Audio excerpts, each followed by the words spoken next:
ZEE5 ಇರುವಾಗ ನೀವು ನಿಮ್ಮ ನೆಚ್ಚಿನ ಶೋಗಳನ್ನ ಎಂದಿಗೂ ಮಿಸ್ ಮಾಡಿಕೊಳ್ಳುವುದಿಲ್ಲ. ಅದು ಸಂಪೂರ್ಣ ಉಚಿತವಾಗಿ. ನನಗೆ ಈ ಮೋಸಂಬಿ ಜ್ಯೂಸ್ ಮಾಡ್ಕೊಡು, ಆಮೇಲೆ ಅಡುಗೆ ಏನು ಮಾಡಬೇಕು ಅಂತ ನಾನು ಹೇಳ್ತೀನಿ.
ಪರವಾಗಿಲ್ಲ, ಒಂದು ರೇಂಜಿಂಗ್ ಮಾಡಿದ್ಯಾ.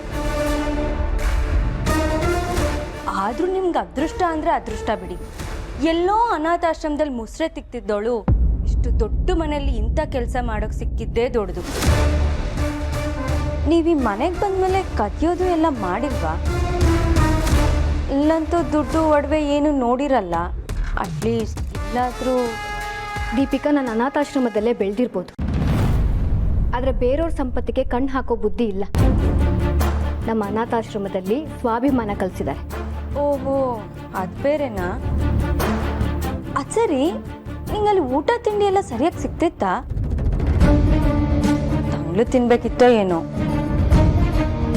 ಈ ಮನೆಯಲ್ಲಿ ಬೇಕಾಗಿದ್ದನ್ನೆಲ್ಲ ಮಾಡ್ಕೊಂಡು ತಿನ್ಬೋದು, ಅದಕ್ಕೆ ಹೆಚ್ಕೊಂಡಿರೋದು ಅನ್ಸುತ್ತೆ.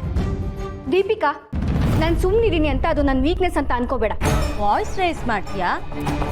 ಪೊಗ್ರನ್ನ ಹೇಗೆ ಕರಗಿಸ್ಬೇಕು ಅಂತ ನಂಗೆ ಚೆನ್ನಾಗಿ ಗೊತ್ತು. ನೀನೀಗೆ ಪೊಗ್ರಾಡೋದಕ್ಕೇನೆ ನಿನ್ಗಿನ್ನೂ ಮಕ್ಕಳಾಗದೆ ಇರೋದು.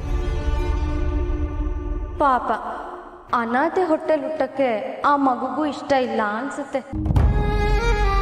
ನನ್ನಂತೋಳು ಹೊಟ್ಟೆಲ್ ಹುಟ್ಟಕ್ಕೆ ಮಕ್ಕಳು ಆಸೆ ಪಡ್ತಾರೆ, ಯಾಕಂದ್ರೆ ನನ್ನ ಬೈ ಬರ್ತೆ ರಿಚ್ ಅಲ್ವಾ. ದೀಪಿಕಾ, ನಿನ್ನ ಕೈ ಮುಗಿತೀನಿ, ಮಗು ವಿಷಯ ಮಾತಾಡಬೇಡ. ಇಷ್ಟಕ್ಕೆ ಬೇಜಾರಾಗ್ಬಿಟ್ರೆ ಹೇಗೆ? ಯಾರು ಏನೇ ಅಂದ್ರೂ ಸಹಿಸ್ಕೊಳ್ಳೋ ಪೇಷನ್ಸ್ ಇರಬೇಕು. ಸೀರಿಯಸ್ಲಿ, ನೀನು ಹೀಗಿದೆಯಾ ಅಂತ ನನ್ನ ಕನಸಲ್ಲೂ ಅನ್ಕೊಂಡಿರ್ಲಿ. ಇಷ್ಟಕ್ಕೆ ಹೀಗೆ ಅನ್ಕೊಂಡ್ಬಿಟ್ರೆ ಹೇಗೆ? ನೀನಿನ್ನೂ ನೋಡ್ಬೇಕಾಗಿರೋದು ಏನೇನೋ ಇದೆ. ನಾನು ಬಂದಿರೋದು ಈ ಮನೆ ಒಗ್ಗಟ್ಟನ್ನ ಕಾಪಾಡಕ್ಕೆ. ಅದನ್ನ ಮುರಿಬೇಕಂತಿರೋ ನಿಮ್ಮಂಥವ್ರನ್ನ ಈ ಮನೆಯಿಂದ ದೂರ ಮಾಡಬೇಕು, ಅದೇ ನನ್ನ ಉದ್ದೇಶ. ನಾನು ಸತ್ರು ಈ ಮನೆ ಒಗ್ಗಟ್ಟು ಹೊಡಿಯಲ್ಲ. ನನಗೆ ಬದುಕು ಕೊಟ್ಟಿದ್ದೆ ಈ ಮನೆ. ನಿನ್ನ ಮಾತು ನಂಬೇಕಾ? ಚಾನ್ಸೇ ಇಲ್ಲ. ಇನ್ನು 6 ತಿಂಗಳು ನೀನು ಹೀಗೆ ಇದ್ರೆ ಆಗ ನಾನು ನಿನ್ನ ನಂಬ್ತೀನಿ. ಚಲೋ, ಅಡುಗೆ ಮಾಡಬೇಕು, ಟೈಮ್ ಪಾಸ್ ಮಾಡಬೇಡ.